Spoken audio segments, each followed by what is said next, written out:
Hola a todos, soy Sandra Earin Castro Netro, estudiante de la licenciatura en nutrición de la Universidad Univer Millennium, y en esta ocasión voy a platicarles un poquito acerca de la nutrición en el paciente oncológico. El conocer la epidemiología de esta problemática de salud a nivel mundial respalda y nos permite otorgarle la importancia que requiere este tema. Cuando voltemos a ver no solamente en números, sino imaginarnos cuántas personas están padeciendo esto por años. La Organización Mundial de la Salud refiere que 14.1 millones de nuevos casos en el mundo cada año surgen a causa de cáncer. 8.2 millones de personas mueren cada año por cáncer, que son aproximadamente el 13% de todas las muertes a nivel mundial. Es evidente que esta enfermedad de cáncer, sea cual sea su origen y el desarrollo que va a cursar, los tratamientos médicos, quirúrgicos, farmacológicos son cruciales y decisivos para el devenir de la misma. Sería ilógico pensar que de otra forma se podrían combatir las situaciones que se nos presentan. Pero recordando un poquito a Hipócrates, no podemos olvidar que la alimentación adecuada es un pilar fundamental en la prevención y el tratamiento del cáncer. En primer lugar, ayuda a que la enfermedad no se produzca o que retrase un poco su aparición. Pero también cuando por desgracia esta ya se ha manifestado, el tratamiento dietético es decisivo para que la persona que está padeciendo esta enfermedad tenga mejor calidad de vida y pueda llevar ese duro tratamiento mucho mejor. Como ya lo vimos hace muchos años atrás, Hipócrates mencionó que tu alimento sea tu medicina. ¿Pero por qué es tan importante la alimentación en oncología? La alimentación en el paciente oncológico es un elemento clave, es fundamental. Nos va a permitir evaluar los factores de riesgo de la enfermedad. ¿Qué pasaría si ahorita vemos en la imagen a esta dama con su taza?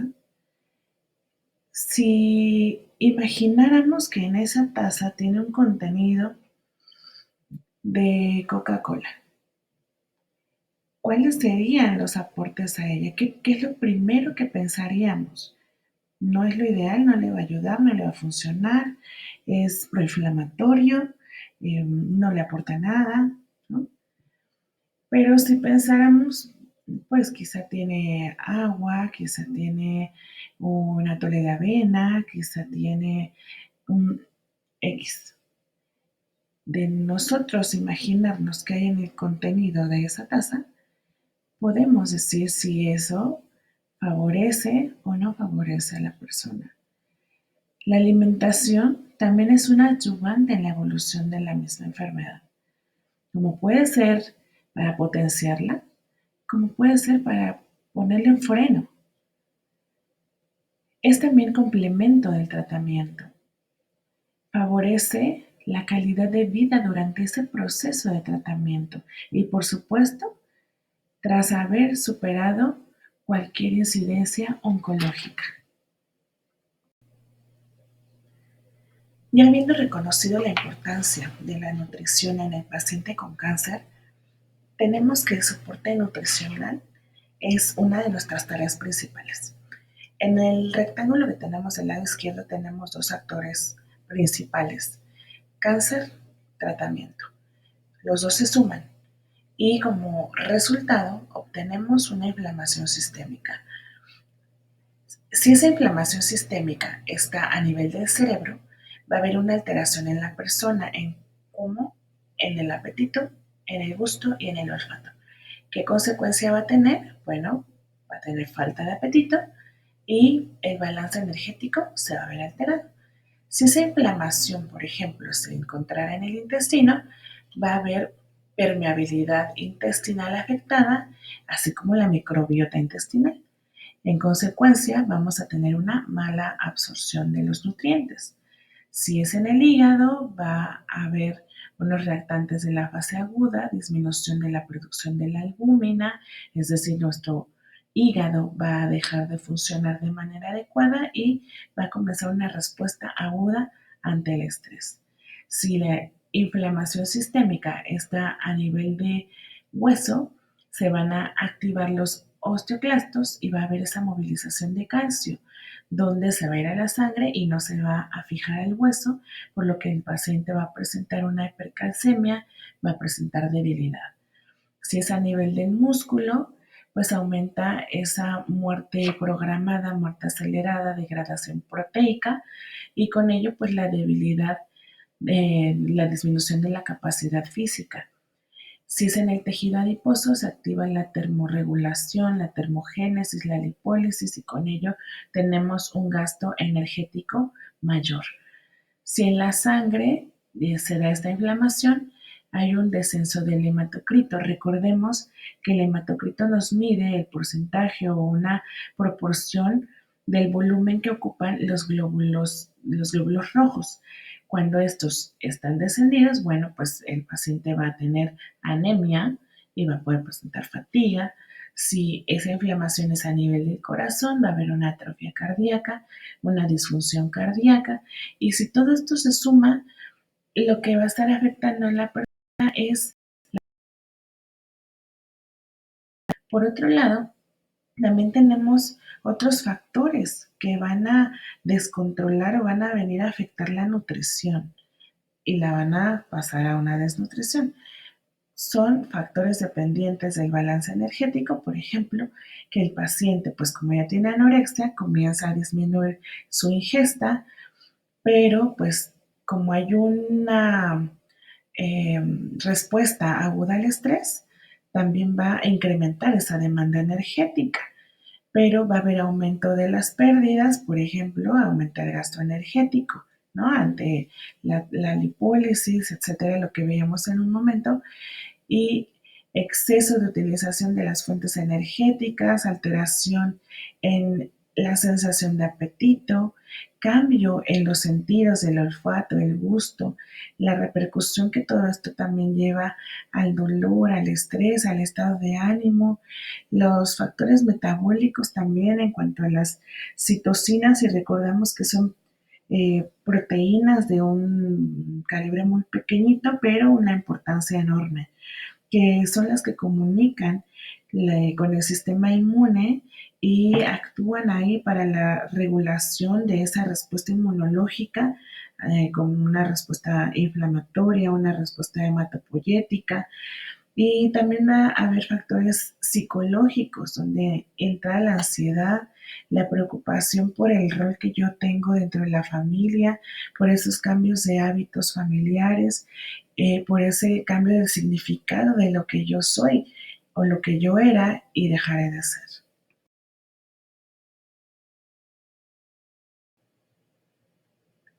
Tenemos también otros factores que potencian el riesgo nutricional.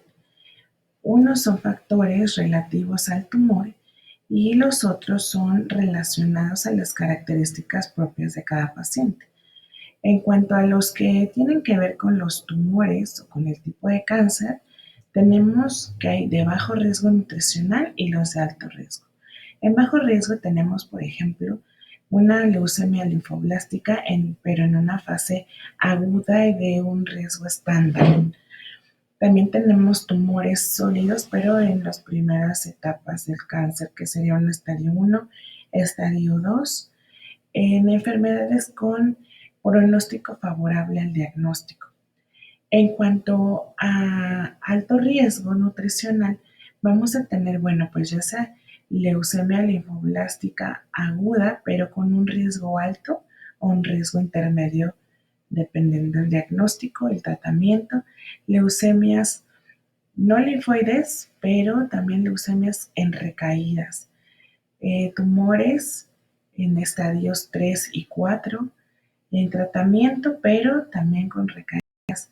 Incluso se encuentran ya los pacientes que requieren una cirugía, una radioterapia digestiva y los trasplantes de médula ósea, por el impacto que tienen en ese tipo de tratamientos también a nivel del cuerpo. Y tenemos las características del paciente. Por ejemplo, con pérdida del 5% o más de el peso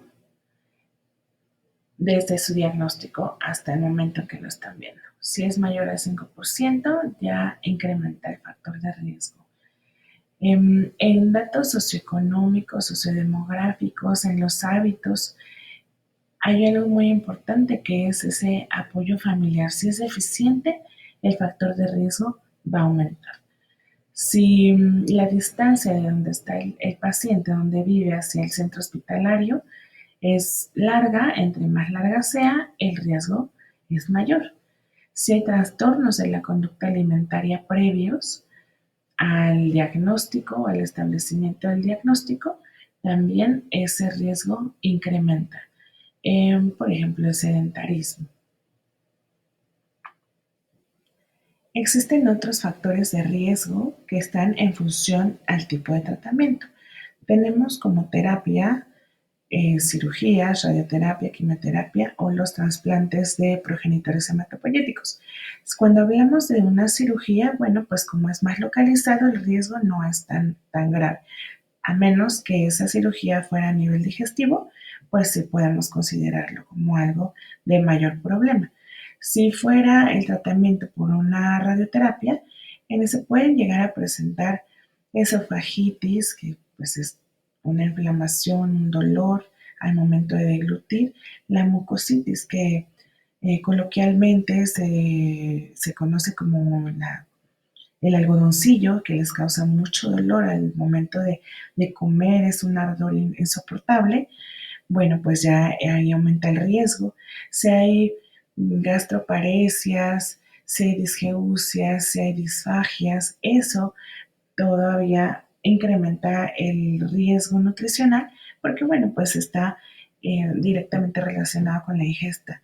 Si es por una quimioterapia, los síntomas o las consecuencias pues son mayores porque ya pueden presentar diarreas, náuseas y vómitos, mucositis. Si sumamos una mucositis con una diarrea, o con las náuseas y el vómito, pues nuestro paciente comienza a tener imposibilidad por alimentarse. Pues un trasplante de médula ósea, ahí se suman todavía, tenemos las mucositis, más las infecciones, todas las que vengan, más la enfermedad injerto contra huésped.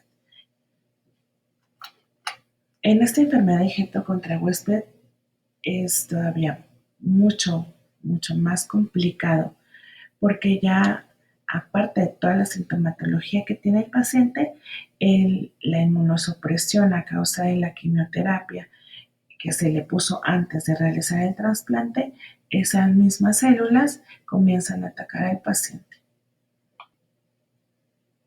Y si de por sí ya tenía anorexia, ya tenía otros síntomas que le limitaban a poder alimentarse, pues en estas circunstancias todavía es mucho mayor, es mucho más limitado lo que él pueda tolerar o lo que le pueda, pues a lo mejor antojarse para poder comer. Existen algunas herramientas o instrumentos que nos pueden ayudar a establecer de manera más objetiva, más clara, el estadio de salud-enfermedad nutricional en el que se encuentra nuestro paciente. Esta, esta herramienta que están viendo en la pantalla es una adaptación, no es de paciente adulto, es de pacientes pediátricos, pero quise ponerla porque tiene una forma muy clara de ser evaluada como de ser interpretada. Por ejemplo, menciona, ¿tiene el paciente un cáncer de alto riesgo? Ahí nosotros podemos poner la puntuación. Está sometido el paciente a un tratamiento intensivo, tiene algún síntoma relacionado con el tracto digestivo, ha tenido algún el paciente baja ingesta en la última semana, ha tenido pérdida de peso. Ahí nosotros vamos calificando, si tiene alguna, pues le ponemos que sí, y si nuestro total es igual o mayor a 3, pues ya nos da un riesgo. Eh, Puede ser el diagnóstico como bien nutrido, leve, moderada o gravemente desnutrida. Este tipo de instrumentos, como les menciono, nos ayudan a tener de manera más objetiva un diagnóstico para poder intervenir de la forma adecuada y oportuna. Desafortunadamente, son pocos los instrumentos, la mayoría están en inglés, pero si podemos utilizarlos, qué mejor para poder establecer un diagnóstico certero. La evaluación del estado nutricional en un paciente oncológico se vuelve una herramienta medular para poder abordar de la mejor manera el estado de salud, de enfermedad, del proceso patológico, pero el proceso también de terapéutico que está llevando a cabo este paciente. Vamos a comenzar con una historia clínica y una exploración física. En esta historia clínica es muy importante hacer revisión del paciente, incluyendo aspectos que pueden determinarnos o pueden decirnos si ha habido un aumento del gasto o las pérdidas nutricionales. También esa anamnesis debe ser detallada para permitirnos conocer aspectos sociales, aspectos familiares en específico de nuestro paciente, ya que estos pueden inferir en el cumplimiento o en el incumplimiento de la intervención nutricional que vaya a realizar. La exploración física en esta ocasión irá dirigida a la búsqueda de signos de desnutrición o de riesgo. También es importante tomar en cuenta los resultados de laboratorios, de estudios de gabinete. Se recomienda la determinación analítica de la albúmina, de la prealbúmina para identificar la función hepática, un hemograma, niveles de transferrina, perfil lipídico, micronutrientes. Reiteramos, la función hepática en esta ocasión va a ser muy importante, ya que sabemos que el hígado es el que va a estar trabajando a marcha forzada y muy probablemente también la función renal, que es quien va a filtrar al final todos los líquidos que están entrando al paciente. También es importante tener una historia dietética para conocer los hábitos dietéticos, las aversiones, las preferencias del paciente. Se debe realizar una entrevista nutricional completa que incluya una estimación de la ingesta reciente del paciente mediante un registro de 24 horas, un registro dietético mínimo de 3 días. Realizada, pues en este caso sería la forma ideal por un nutriólogo pues capacitado, especializado. También es importante hacer la valoración de la composición corporal. Se tomarán medidas antropométricas básicas como peso, talla, determinar el IMC y se recomiendan además medición de perímetro braquial, pliegue tricipital, subescapular y suprailíaco. En esta imagen, en la figura 3, observamos un esquema de seguimiento de soporte nutricional. ¿Qué es esto? Primero vamos a comenzar dando un consejo dietético, es decir, dando un esquema, dando un plan de alimentación y dentro de este plan de alimentación que nosotros le indiquemos, vamos a poder dar también algunas recomendaciones acerca del enriquecimiento natural de la alimentación, es decir, qué podemos mezclar de alimentos, de nutrientes, de suplementos, qué podemos, de qué manera podemos potenciar esos alimentos haciéndolos más nutritivos y a lo mejor en poca cantidad, ¿no? La suplementación oral, pero si nosotros vemos que esta forma de tratamiento, esta forma de alimentación no está siendo eficaz, no está siendo eficiente en este paciente, tenemos que avanzar un poquito más en el tratamiento, por lo cual optaríamos por una nutrición enteral. Dependiendo de la circunstancia que esté, en la que esté este paciente, pues vamos a determinar si es por una sonda nasogástrica, podemos optar por una sonda nasoyeyunal o bien pues irnos a una gastrostomía endoscópica percutánea donde pues ya nos va a permitir un aporte más directo, ¿no? De los nutrientes. Pero de la misma manera, si vemos que este paciente no está ganando peso, al contrario, está perdiendo peso, se está deteriorando el estado de salud, enfermedad en el que está en ese momento con el tratamiento oncológico, pues quizá tengamos que avanzar a una nutrición parenteral, es decir, irnos a nutrirlo por una vía central, una vía periférica, dependiendo pues el tiempo que nosotros estimemos y consideremos que va a ser necesario alimentarse de esta forma.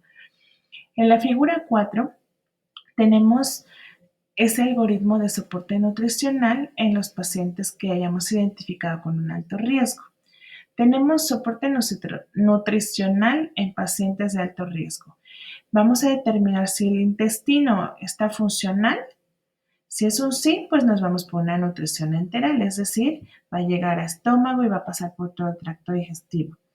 Si esa alimentación oral es insuficiente, es decir, cubre menos del 90% de las necesidades que requiere este paciente. Tiene una ingesta nula durante 3 a 5 días. Hay una pérdida de peso de hasta el 5%.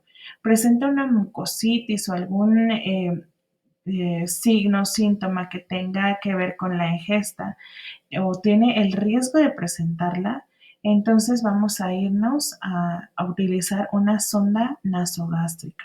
Si esta sonda nasogástrica no está siendo suficiente para el aporte que él requiere, entonces pues vamos a optar por una sonda nasoyeyunal. Va a cambiar la forma en que nosotros vamos a introducir esos nutrientes, pero si también es deficiente, pues nos vamos por una gastrostomía. Si el intestino desde un principio no está funcional, pues directamente vamos a pasar a una nutrición parenteral.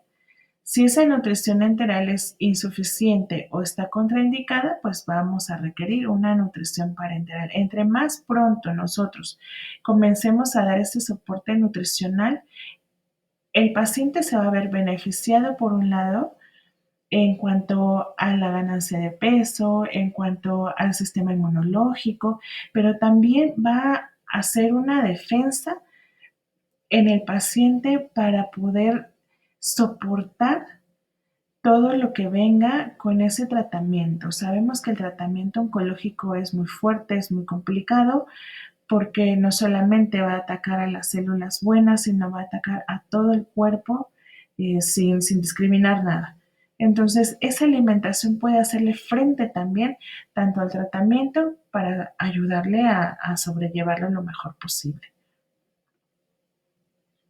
Continuando con este esquema de seguimiento y soporte nutricional, tenemos algunas recomendaciones nutricionales que podemos utilizar en este tipo de pacientes para revertir las complicaciones que puede presentar durante el tratamiento a su cáncer. Por ejemplo, si el síntoma que está presentando es la pérdida del apetito, como vemos es de lo primero que va a suceder en este tipo de pacientes, podemos darle las siguientes recomendaciones. ¿De qué manera este paciente puede enriquecer de manera natural sus comidas?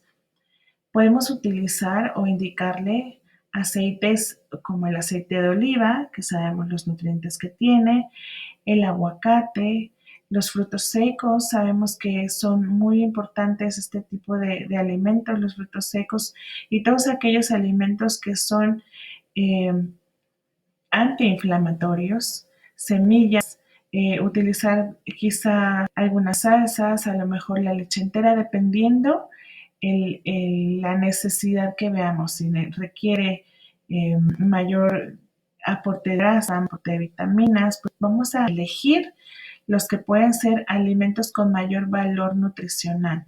Evitar quizá alimentos que los llamamos alimentos vacíos o que solamente le van a llenar el estómago sin darle el mejor aporte nutricio. Aportar alimentos de elevada densidad nutricional en pequeños volúmenes y de forma frecuente. Ofrecer líquidos fuera de las comidas, es decir, no vamos a llenar el estómago pues, en el tiempo de comida, porque entonces el valor nutricional pues va a disminuir. Finalmente, lo que vamos a lograr con la ingesta de agua pues va a ser a lo mejor la hidratación, el aporte de minerales, pero pues tenemos que checar qué otros nutrimentos necesita. Si el síntoma es disfagia, es decir, que tenga dolor o alguna molestia a la deglución, podemos indicarle líquidos, añadir espesante hasta obtener la textura tolerada. A ese líquido nosotros vamos a tratar de hacerlo un poquito más espeso para que no le duela al deglutirlo, ofrecer agua infusionada con frutas, infusiones para favorecer la hidratación. En los sólidos vamos a modificar esa textura hasta conseguirla que sea homogénea y adaptarla pues a la tolerancia que tenga el paciente. Evitar esas dobles texturas, alimentos que desprendan líquidos o que estén pegajosos, resbaladizos, que estén fibrosos, para evitar que tenga mayor dificultad para deglutir.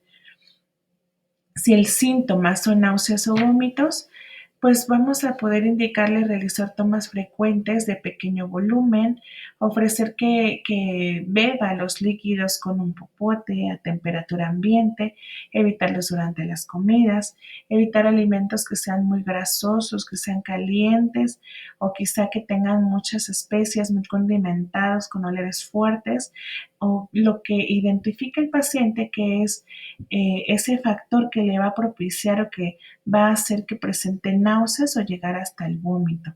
Incluso cuando hablamos de náuseas o vómito en pacientes oncológicos, se les llega a recomendar que estén mascando pues algún chicle, alguna menta para tratar de mantener fresco el aliento y eso disminuye las náuseas. Si nuestro paciente presenta serostomía, es decir, esa lengua seca, bueno, muy reseca, con incluso lesiones, podemos indicarle que beba agua para refrescar la boca, para refrescar los carrillos, la lengua, que utilice cubitos de hielo, incluso realizar sus paletas de hielo, de la fruta de su agrado y pues probarla antes de las comidas para que esto refresque la lengua, incluso llega a tener un efecto de analgesia, de anestesia, para que entonces después pueda tolerar un poquito más los alimentos a la hora de comer.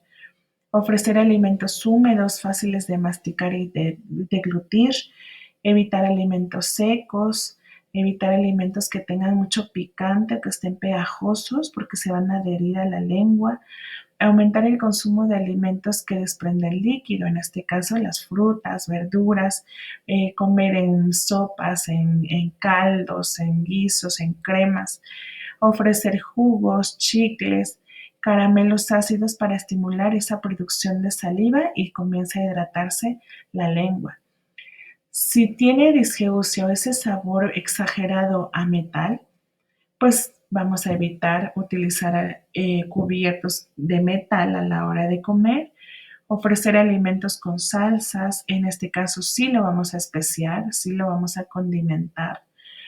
El jugo de limón también se puede utilizar para modificar ese sabor a metal, modificar preparaciones de carnes rojas o pescados azules, ofrecer caramelos de menta.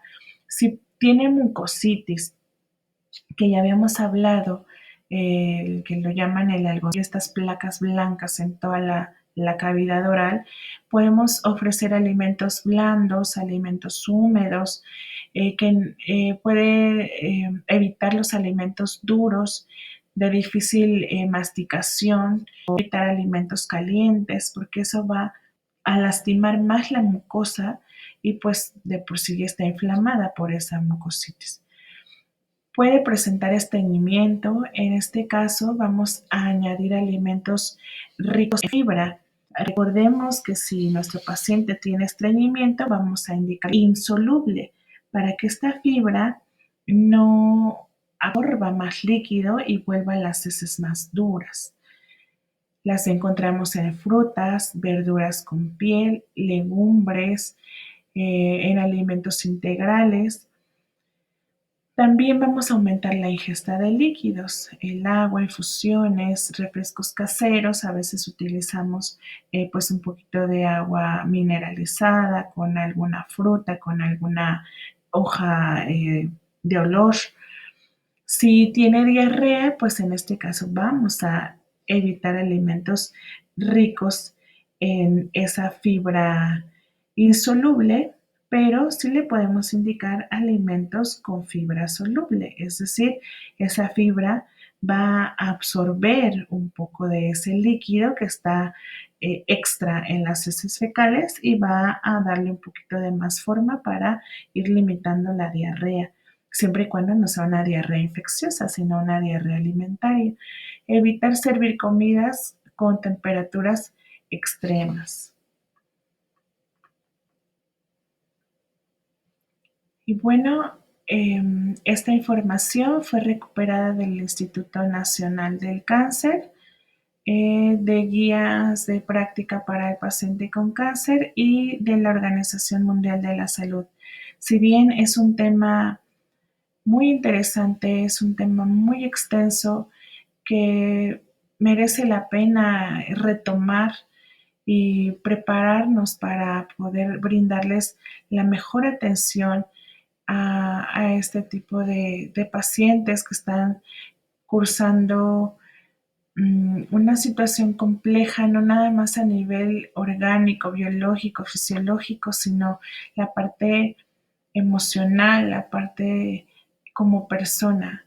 No dejar de verlos como persona, y ellos merecen que nosotros, los profesionistas de la nutrición, nos preparemos para darles lo mejor. Cuando un paciente obtiene una información adecuada, aumenta el control sobre su enfermedad y mejora el afrontamiento de la misma. Gran parte de esto está en nuestras manos. Gracias por su atención.